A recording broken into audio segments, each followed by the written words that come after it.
Hey, Jesus! Vera screamed from inside, yanking her towel around her body. She dashed out of the bathroom like a hurricane, just in time to catch Haki, stumbling down from the bucket. You this boy, she yelled, grabbing him fiercely by the ear. So you now spy on women in their bathroom? My people, let me ask you. Would you throw away your daughter's names the moment you give birth to a son? One woman did. She changed her name with pride, but what followed?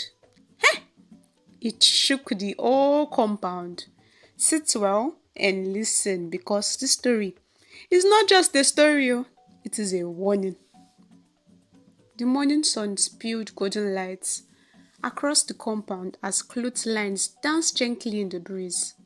Baby clothes, tiny singlets, pastel blue onesies, and knitted socks fluttered like little flags of triumph. Mama Lizzie stepped out of her one-room apartment, stretching and yawning, her wrapper barely hanging on her hips. Her eyes caught the sight of her neighbor, glowing with joy, hanging baby clothes outside. She walked closer, voice filled with cheer and curiosity. Iya Ronke!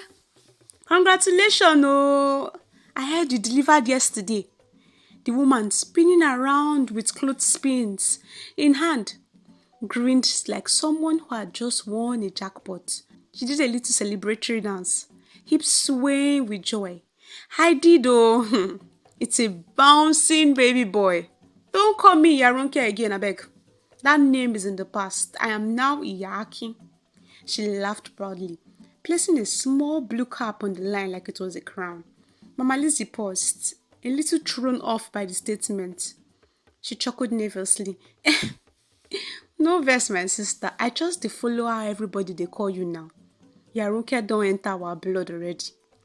She tried to mask her confusion with a smile, but deep inside, she couldn't shake off what she was feeling already.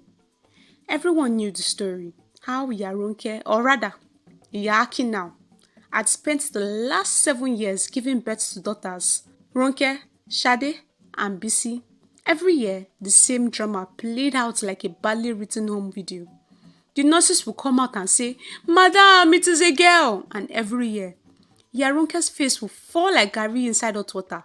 She would cry, she would scream, she would curse, and sometimes, she would refuse to take the baby home. Her husband, Tayo, was different. A well-spoken man who adored his daughters. He tied their hair into puff-puffs. He helped with homework. He sang lullabies with a horrible voice that made the girls laugh till their ribs ached. In fact, Tayo once told Mama Lizzie proudly, "God gave me queens.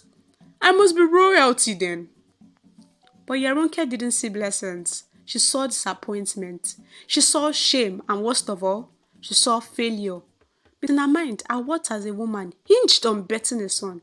So today, watching her beam because she finally gave birth to a boy, something stung in Mama Lizzie's chest. Soon, the entire community stopped calling her Iya Ronke.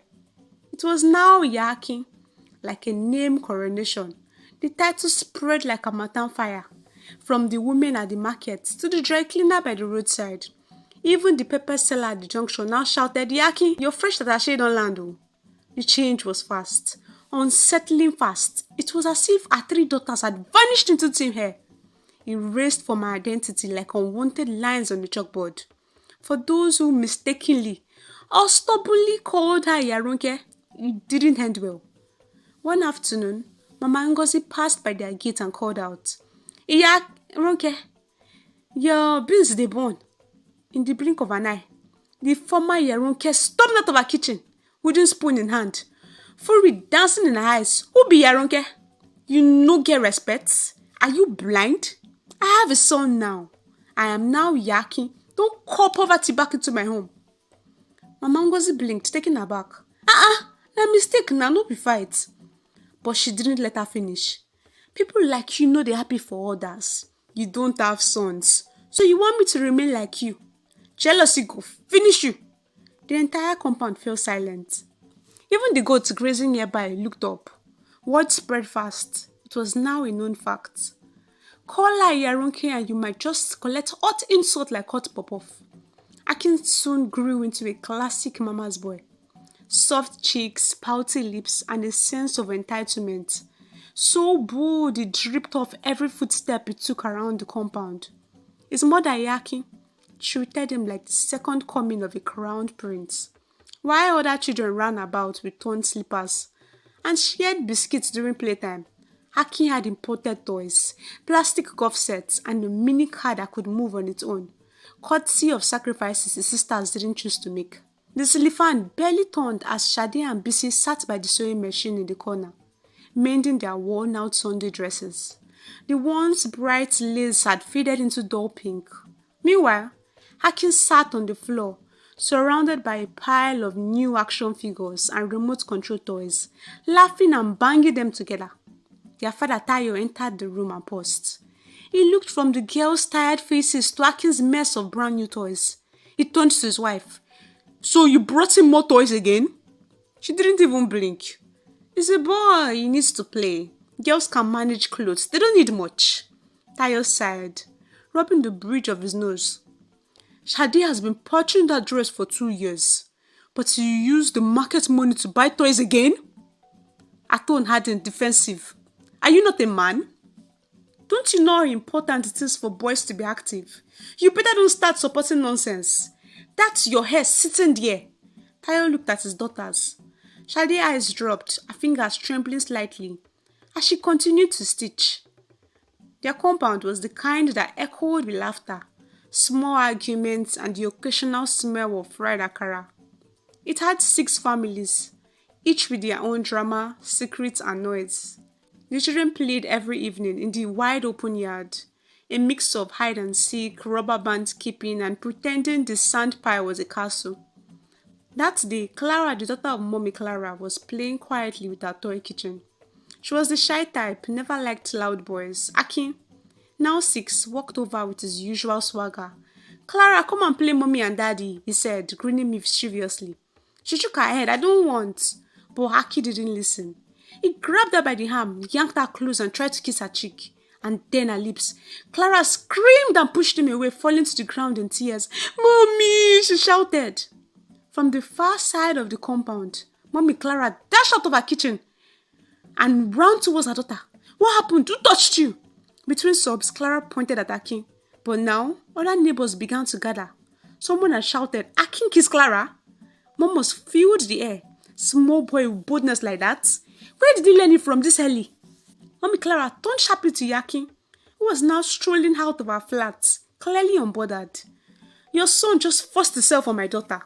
But Yakin only laughed, a short, dry laugh. "Is that why you're shouting like someone died? He's a boy now. That's how they play. Don't raise your daughter like she's a china plate, I beg." Gaps followed. Tayo, who had just come back from work, stood at the gate frozen. Mommy Clara's eyes widened with fury. What kind of nonsense parenting is that? So because he's a boy, he can do anything he likes? You better correct him now before he grows into a problem for society. But Iyaki snapped back. "My son is not the problem. You people just want to shame me because he's not like your timid children. He's bold. That's how men are. If you can't take it, lock your daughter inside." Went into outrage. One of the men in the compound shook his head. "This is how it starts though. Tomorrow we touch on another girl. Next thing, police matter. But today, you say it's play." Tayo finally spoke, his voice shaking. "Akin, come here." The boy walked over slowly, head lowered. "Did you touch Clara like she said?" Akin nodded. Tayo turned to his wife. "And you're okay with this?" But she shrugged. "He is a child. You people should rest. Is it not just kiss?" Clara, still sobbing, clung to her mother. Shade and Bisi stood at the corner watching everything, their faces pale, their eyes confused. That night, Mama Lizzie called out from her corridor, "God help us, oh! If this is how she's raising her son, make nobody near him in 10 years. Another day, another scandal." The compound buzzed with the usual evening chatter. Pots clanked in kitchens, babies cried, and radios blared Yoruba gospel songs. Sister Vera, a neat and disciplined nurse in her early 30s, had just returned from her hospital shift. She went straight into her flat and, as usual, stepped into her bathroom to freshen up, leaving the window slightly open for ventilation. Unbeknownst to her, Akin had crept towards her window, tiptoeing to an empty paint bucket, his little eyes widened with curiosity and mischief as he tried to peep inside. Suddenly, Jesus! Vera screamed from inside. Yanking her towel around her body, she dashed out of the bathroom like a hurricane, just in time to catch Haki, stumbling down from the bucket. "You this boy," she yelled, grabbing him fiercely by the ear. "So you now spy on women in their bathroom?" She stormed through the compound with Akin screaming in her grip, dragging him like a stubborn goat, her face flushed with fury and humiliation. Neighbors peeked through windows and curtain slits. She banged the door once, twice. Iya Akin opened, and as soon as she saw her son in Sister Vera's grip, her face twisted like burnt paper. "Why are you dragging my child like that? Have you lost your mind? Your child was peeking into my bathroom. He almost saw me naked. He's 10. He's not a baby anymore." Instead of concern, Iya Akin's eyes flared with venom. "And so? It's you that left your window open like a cheap shower looking for attention," the compound gaps. "You this frustrated woman. Is it because no man wants to marry you? That is why you are shouting anyhow. Abby, keep your body if it's so precious." Sister blinked, stunned, her mouth parted. But words failed her, tears pricked her eyes. Not from shame, but from the pain of how women like her were constantly disrespected. Treating the rapper and East, keep encouraging him. One day, he will do worse, and you will cry in public. You think this is love? It's destruction you are grooming. She turned and walked away with dignity, but just as she passed Akin, he did the unthinkable. Smack! His tiny palm landed hard on her backside. "Yeah!" Sister Vera screamed, spinning around in horror. Neighbors covered their mouths, some clutched their wrappers, some shook their heads. And what did Iya Akin do? She laughed. "You see now? Even my son no send you. Keep your nyash inside next time." Weeks passed, but the behavior only worsened. Iya Akin became a regular face at Akin school. Not because he was winning awards, but because his name came up in reports over and over again. 10-year-old Akin was caught following girls into the toilet. He was caught smacking their backsides. One student even cried because he said, "Let me play daddy and you be mommy during break time." The principal, a stern woman with glasses and tribal marks, sat across from Iya Akin, holding her breath. "Madam, we've called you more than 5 times. Your son is developing disturbing behavior. We need you to take this seriously." But as always, Iya Akin folded her arms like an army commander.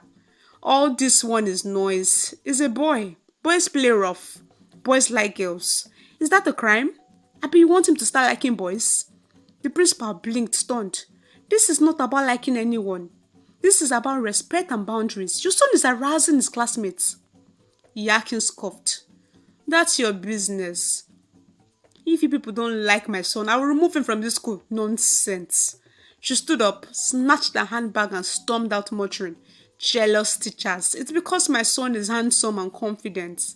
That's why they hate him." Tayo came home to find the school complaint slip on the table again. He sighed deeply. "Another one?" Shadi and Bisi quietly cleared their homework from the dining table, pretending not to hear, but their eyes lingered on their brother, now watching cartoons like nothing happened. "You followed the girl to the toilet?" Bisi's classmate, Tayo, said quietly. Holding back rage, Iya Akin didn't even look up from her phone. "And so? All this reporting, can't people mind their business?" He stared at her in disbelief. "You're failing him. You think you're loving him?" She slammed her hand on the table. "Don't you dare insult my child. If you can't support him, just keep quiet. My son is going places." Tayo looked at her, then at Akin, then at his daughters, silent, scared, used to watching chaos unfold, and quietly whispered, "Yes, but what kind of place?" It was supposed to be a peaceful weekend. Fola, Iya Akin's youngest sister, had come to spend a few days with her big sister and bond with her 2-year-old daughter Temi. Since her husband had traveled for work, she figured it would be a good time to rest and catch up. That Saturday afternoon, the house was calm. Temi had just fallen asleep on the mat in the sitting room, and Fola went into the bathroom to freshen up. She didn't lock the door. It was family after all. This was her sister's home and she felt safe. The cold splash of water across her shoulders brought relief from the heat. She had barely rinsed her face when a strange sensation crawled up her spine, like she was being watched. She turned slowly. towards the slightly open door. Aki! She screamed, yanking the towel around herself. The 10-year-old stood at the door, expression unreadable, as if he didn't grasp what he just done. Are you mad? Fola's voice trembled in disbelief. What exactly were you looking for? She didn't wait for an answer. Rage boiled in her. She dragged him by the hand out of the corridor. Iya Akin, come out now! Your son has lost it, she screamed. From the kitchen, Iya Akin came out with a puzzled smile. What happened? Why are you shouting like... Your son was peeping at me while I was having my bath. I saw him with my own 2 eyes. The smile dropped. The entire room went silent, except for the soft breathing of the sleeping toddler. Iya Akin turned slowly to her son. Is that true? He didn't speak, didn't cry, didn't deny it. He just stood there. Answer me now, she screamed. Still, silence. Fola folded her arms. So this is what it does when nobody's watching. You better start opening your eyes, sister. A wave of dread passed through Iya Akin. She stepped back slowly and sat on the edge of the couch, face pale. Ah, Akin, you did this. You did this in my own house. She turned to Fola, shaking. I don't know what to say, Fola. I swear I didn't raise him like this. But now, the neighbors had started peeping through the windows and doors. Mama Lizzie, who lived opposite, stood at her gate with her arms folded. Shebi, I told you, she muttered. Mommy Clara whispered. Didn't I say something is off with that boy? Iya Akin buried her face in her hands. God, what is this? What is this disgrace? Tayo came home minutes later to find his wife sobbing. Fola pacing angrily and Akin standing like a statue. Once the full story was explained, Tayo was quiet for a long time. Then he spoke. Akin, go inside. The boy turned and walked to his room without resistance. Tayo sat beside his wife. We need help. What kind of help? She wept. This is not ordinary again. Pastor Sam was called the next day, a respected counselor and trusted father figure. He came to the house quietly and asked to speak to Akin alone. After 2 sessions, Akin finally opened up. He had been watching things on Tega's phone. Uncle Tega, their former neighbor, the same man who used to offer him biscuits, show him cartoons and let him press game in his room while the girls were out. That was how it started. Harmless visits, innocent games, and then one day, Tega showed him a video. I didn't understand it at first, Akin said. Eyes cast down, but I kept going back. Iya Akin cried for days. She could barely eat. She avoided the compound women. All the energy she used to have to insult them, gone. All the pride she used to carry on her shoulder, as the boy mama crushed. When the truth spread through the compound, some mocked her. Others shook their heads in silence. She stopped correcting them when they called her Yaronke. She stopped boasting in the market. When a woman tried to poke fun at her one day, she replied quietly, better pray your own children don't embarrass you because this shame. You know they bleach. The healing journey was hard on Akin, on his parents, on his sisters, but it had started. And the lesson was loud and clear. My people, let us end with wisdom. No child is above correction. Blind love is not love. It is poison. A child without boundaries is like a goat without a rope. It will eat the yam and disgrace the farmer. Correct your child today. Or tomorrow, your child will correct you before the whole village.